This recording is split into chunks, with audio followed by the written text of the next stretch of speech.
গতকাল আমার ছুটি ছিল আর ব্যাংকের কিছু কাজ নিয়ে বাইরে বেরিয়েছিলাম।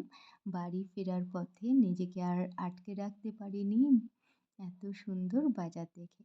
তোমরা যারা আমার ভিডিও দেখো তারা তো এতদিন মোটামুটি জেনেই গেছো যে আমার বাজার করতে কত ভালো লাগে। আগামীকাল যেহেতু 25শে ডিসেম্বর, তো প্রত্যেকটা দোকানে এখন কত সুন্দর ডেকোরেশনের জিনিস এসছে। আর এটা দেখো কি কিউট না! আমার তো খুব ভালো লেগেছে। তো বাজার থেকে এসে মা আমাকে বকা দিচ্ছেন, কারণ আমি প্রায় 2 কিলো মতন বেগুন নিয়ে এসেছি।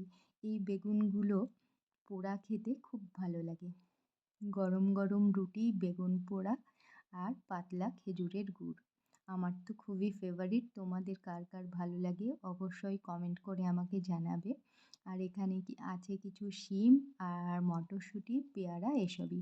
কলিং বেল বাজছিল, ছুটে গিয়ে দরজাটা খুলতেই আমি পুরো ভয় পেয়ে গেছি। তোমরা হয়তো ভিডিওটা দেখে বুঝতেই পারছো, ভিডিওটা করতে গিয়ে পুরো কেঁপে গেছে হাতটা।